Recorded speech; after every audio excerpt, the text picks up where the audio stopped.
Hey y'all,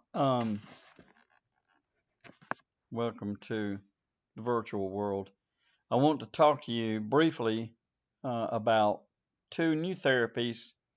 One is actually chapter 4, and so that would have been last week, but I still want to address it this week, and then I'm going to talk to you about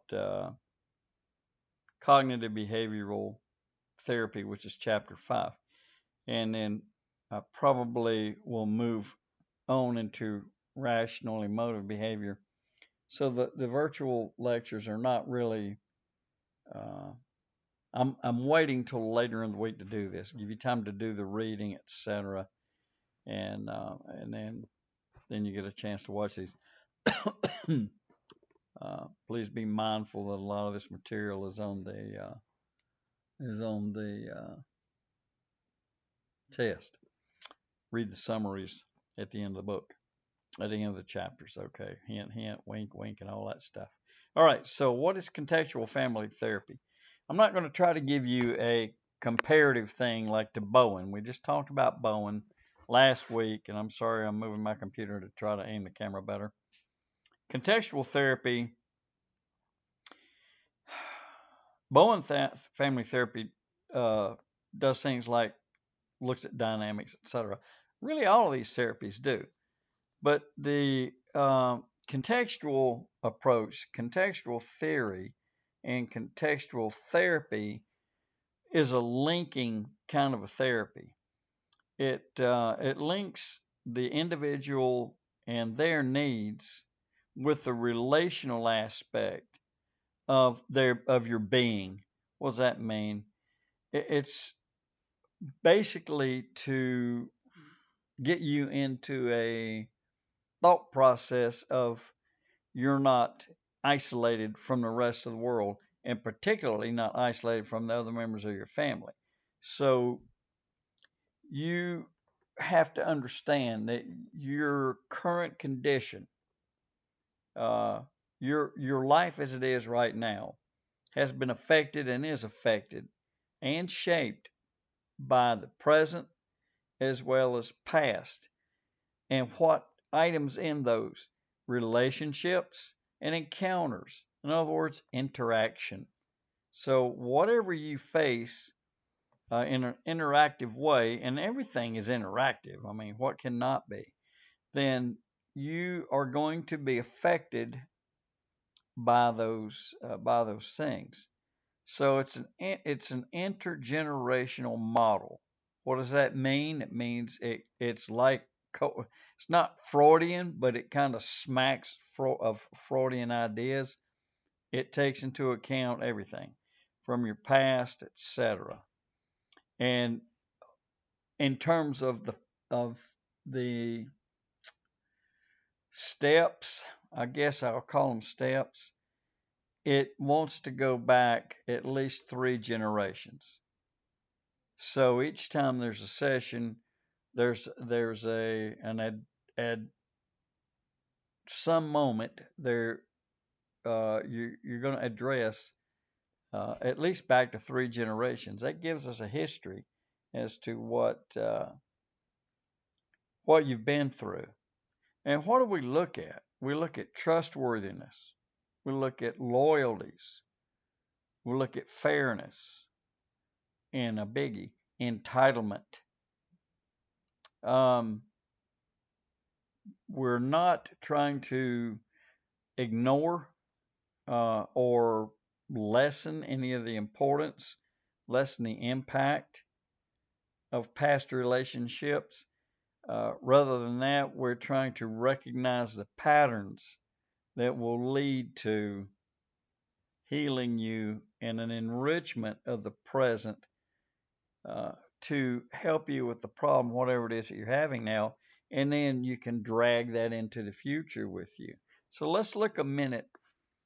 These things are, you hear the words, but do you really actually know what's being addressed?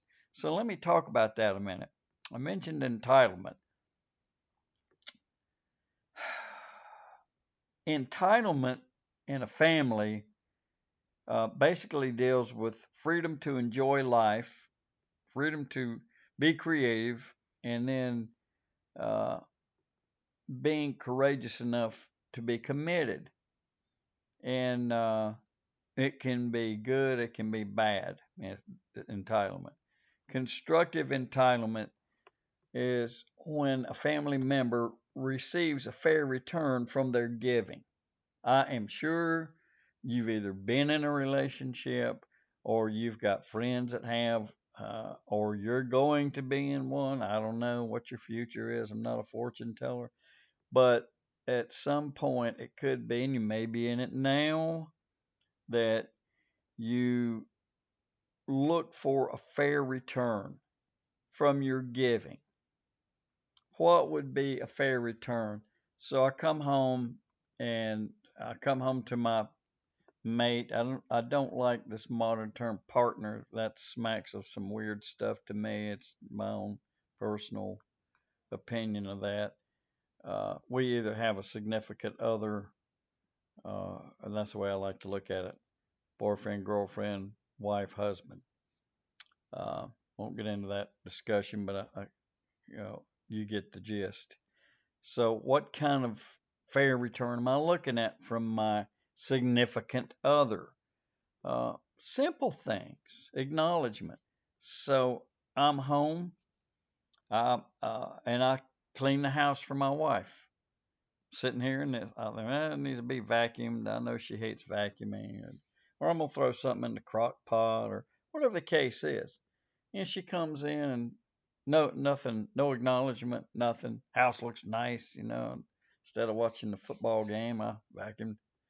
Um, and so that's not a fair return, is it? I want some acknowledgement. I want some praise. I want some comments, positive comments. Oh, so thoughtful of you to do that. That I'm not really talking in personal experience here, by the way. Uh, so that's constructive entitlement. We want this to be. We want a positive situation to come from this. Constructive entitlement uh, allows you maintenance of freedom in your relationship and security. I know that I'm being recognized. What is a basic human need? Acceptance. And this falls under that broad heading. So I'm doing things for you in a proper relationship, as the British would call it, and I'd like to get a little pat on the back for doing that. Maybe it's not totally. Maybe you're just doing what you should do. But still, even if you have a list of chores, I know I'm beating this to death, but I want you to get this. This entitlement business. It's not the same as a participation trophy. My wife says, "Hey, laundry's really getting out of hand, and I'm gonna be tied up at work." I got it. Don't worry about it. I usually do it anyway. Go in, dry it, fold it, do the whole 9 yards. So not massive things, just simplistic things, but it brings pleasure into the relationship. I know she appreciates it, or if she does something, I tell her, "Hey, thanks. I really appreciate you doing that." And you have the flip side, destructive entitlement. Mm-mm-mm. This is this is revenge.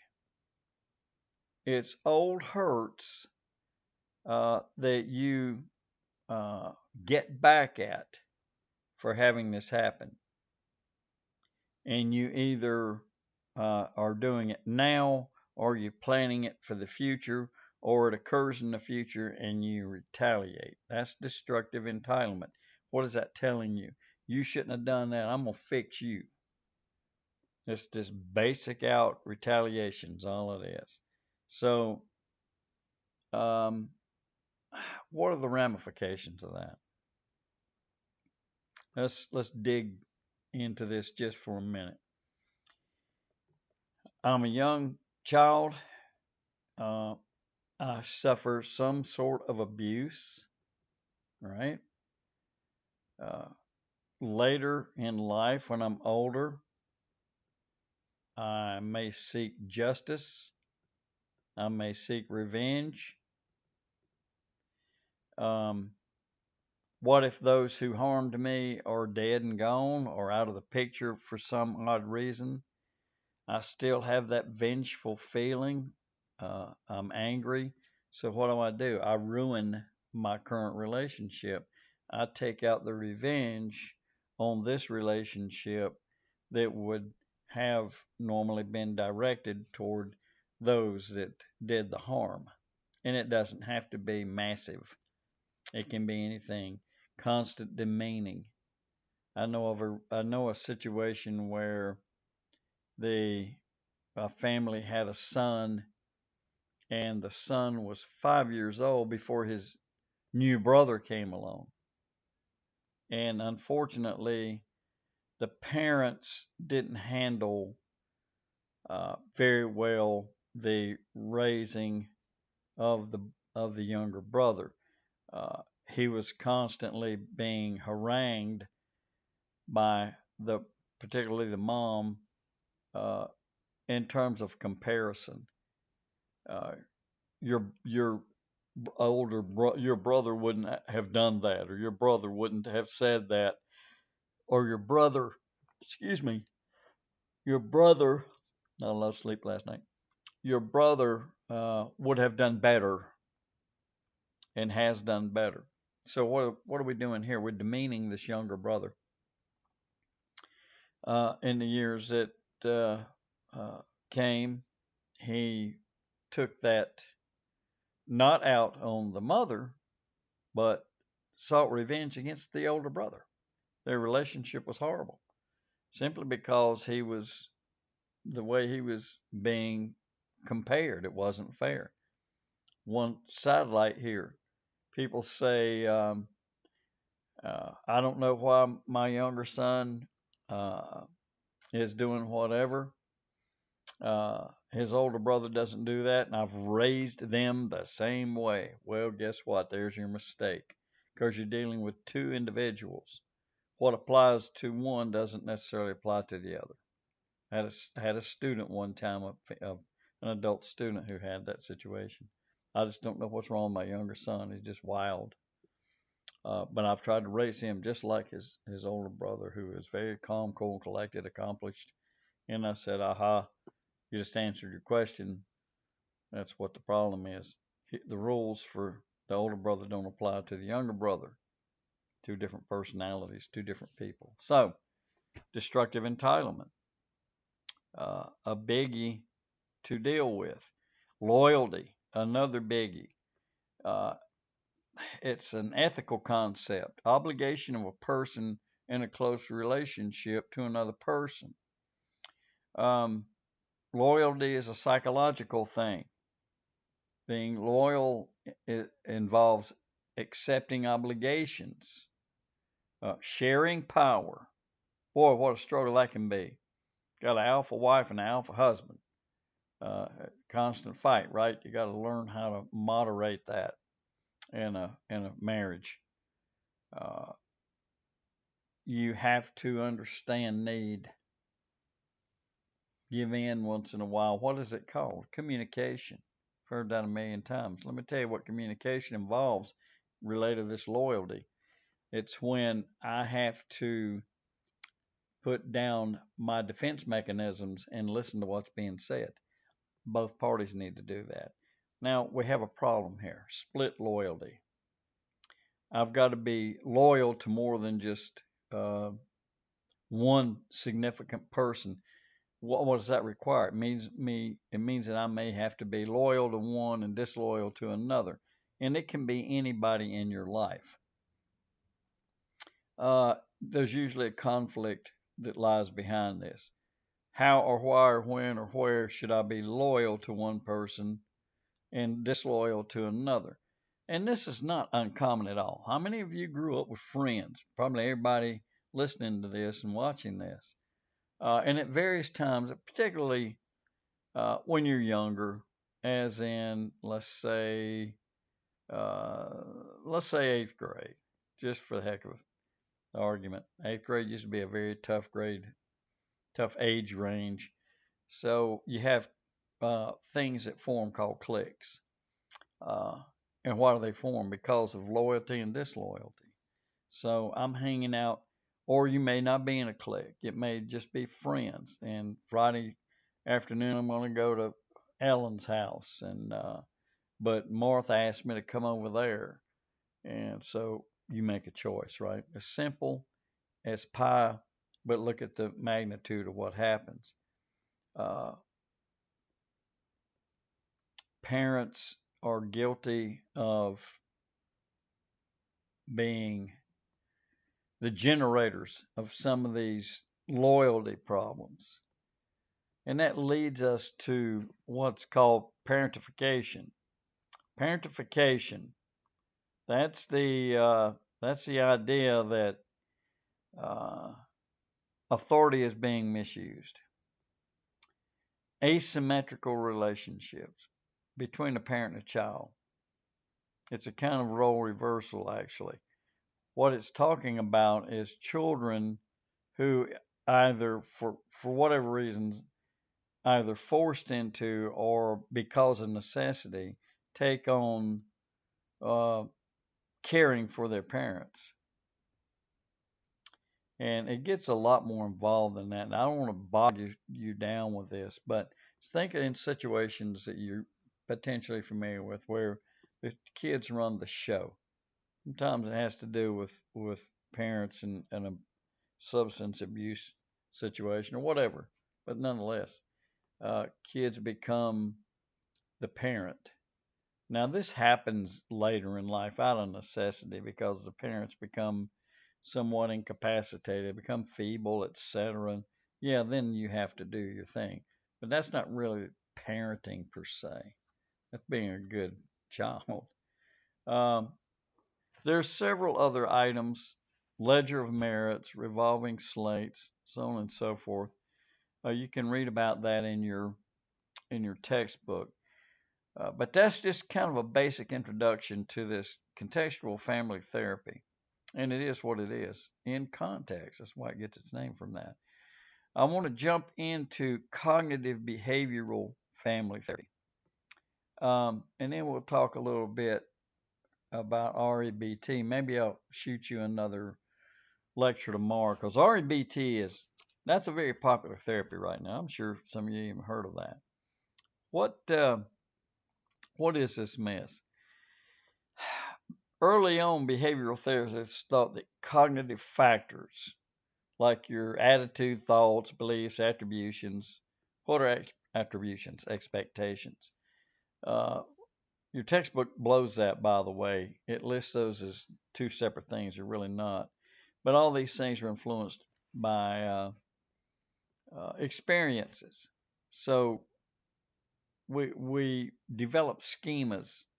You remember Vygotsky and his schema. I'm sorry, Piaget and his schema thing, uh, where it's basically a body of knowledge is all it is. So you build a schema, and that's where you have your beliefs about yourself.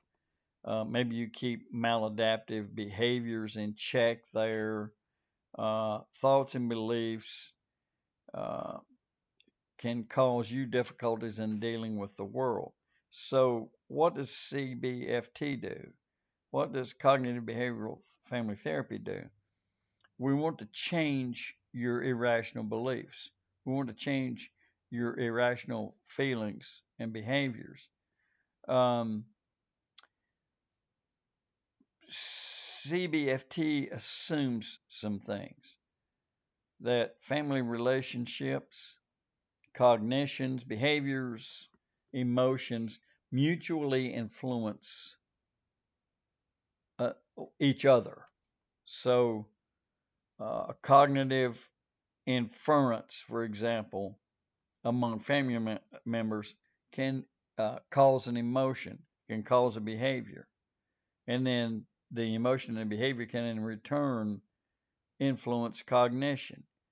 So you kind of have a dysfunctional uh, situation going on. Dysfunctional cognitions cause dysfunctional behaviors, and vice versa. Emotions that are dysfunctional can cause conflicts.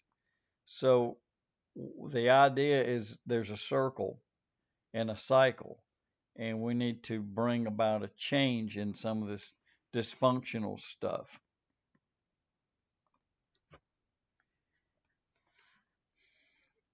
The Let me pick up. I had a thought. I needed to chase it a moment. Now I think I captured it. There was a what was called a cognitive revolution in psychology in the 50s, and it involved a lot of stuff, but some of the stuff had to do with judgments, and it's your judgment about events in your environment and the influence that has on emotions. And emotions can be generated by judgments about the world. If you've heard of this guy, Aaron Beck, uh, he created cognitive behavioral therapy.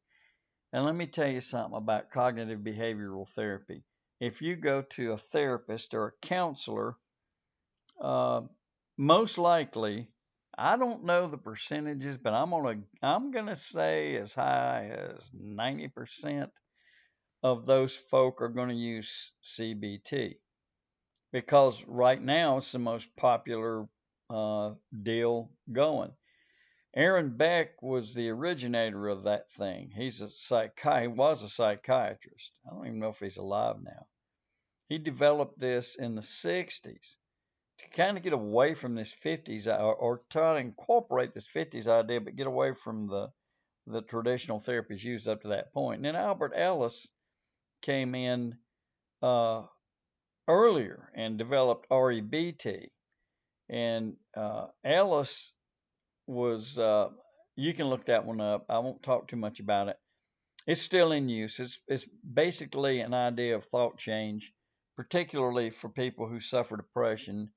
You keep a journal and you say, what could I have done uh, uh, compared to what I did do or thought or said or whatever the case is. It's a journaling kind of a thing.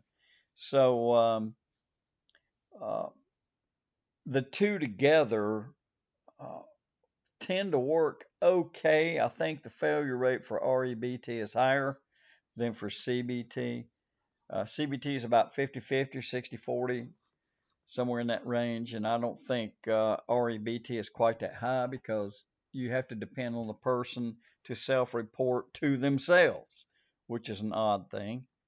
But nonetheless, uh, this cognitive idea, this the idea that you can think about what's going on in your life and then do something about it. Well, that became very popular in the 60s, particularly with these two guys. Now, what is this negative thinking? We have what they become what we call automatic thoughts. Uh, you've probably heard the term self-talk. It's what you say. It's the conversation you have with yourself. So Beck said that automatic thoughts trigger feelings, but not events. Automatic thoughts or images, your perceptions that occur simultaneously, and they're usually, and this is a big word, usually associated with negative effect. So, what are you saying here? Every time I look for the negative in everything, right? So, things like this self-talk would sound like this. Things like I'm no good, or I'm unlovable, nobody likes me, or I'm worthless, nothing ever works out for me.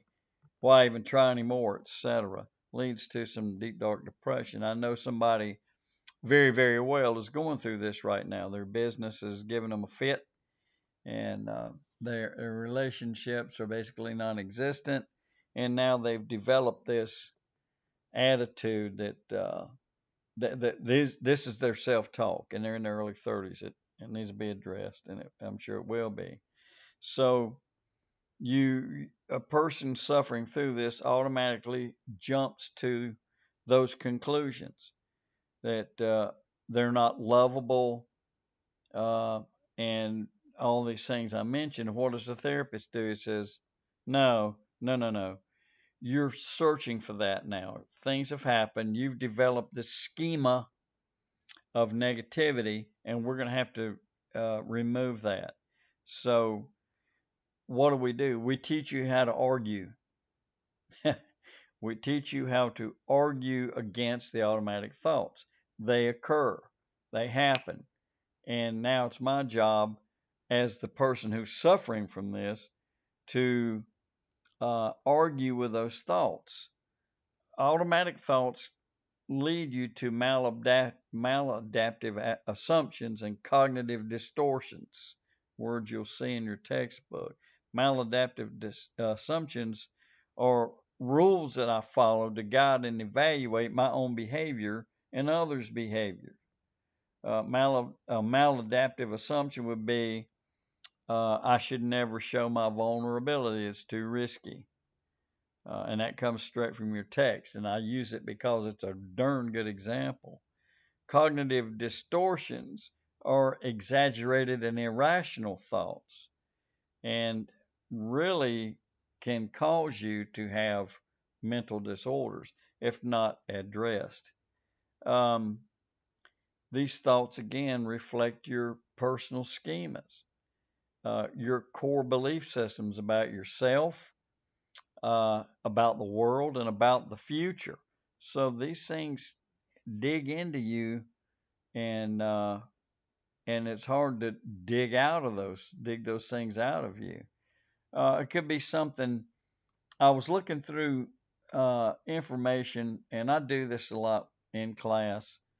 Uh, and we've started doing this in class. I wish you online folk were there because you're not missing anything per se, but you're missing out on some fun. What I do is I give the class a scenario, and I ask them to um, evaluate the scenario and then pick a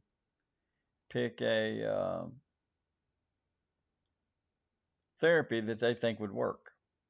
So a scenario that popped up in the text, it didn't pop up in the textbook, it was there, but it popped into my thoughts after I read it, was something that I've encountered a countless number of times. And it starts out with these two people who go out on a date, and one promises to call the other on a particular day. They had a good time, and it's Friday night, so I'll call you on Monday. And then Monday comes and goes, and there's no phone call. Now it's Tuesday, still no phone call. So what's the automatic thought? Well, that person didn't call me after all, so he must not like me. And then the maladaptive assumption would be probably will never speak to me again. And then the underlying schema, in other words, what your body of knowledge tells you is that people lie to avoid hurting other people's feelings. It's not the case at all. In some cases, it might be true, but very rarely. So we have to take you as a therapist and get you out of that mindset. What if you had an accident, or whoever it was supposed to make the phone call? Maybe their phone doesn't work. Uh, just any number of things. So use your imagination. Those would be problems that we would have to address in terms of correcting what your uh, what your maladaptive thoughts, etc., are. CBFT puts an emphasis on the aspects of behavior and cognition in family interactions. So, again, this is family and marriage and family counseling, so we're bringing everybody in. Family relationships, cognitions, emotions, etc., behaviors, all of these are viewed as having influences and mutual influences, I might add, uh, because everybody's involved. So what do? They cause inferences. They cause emotional and behavioral behaviors.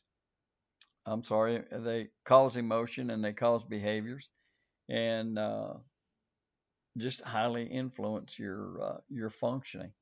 So The basis for that, by the way, is as a dependence on others. I'm depending on you to affect me, almost kind of an attitude. I'm looking for triggers. What are your behaviors? That's a trigger. That's a trigger for my cognition. What are your cognitions related to that behavior?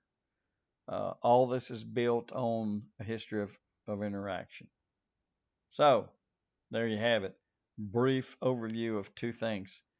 Sorry it went kind of long, but had to. And take the information, study it. Again, be very cognizant of the summaries at the end of these chapters.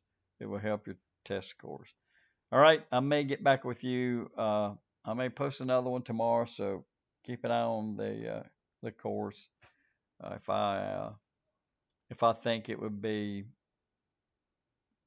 cognizant, it would be current, I think I will post another, but we'll see. Okay, rambling on like an old man now. Talk to you soon.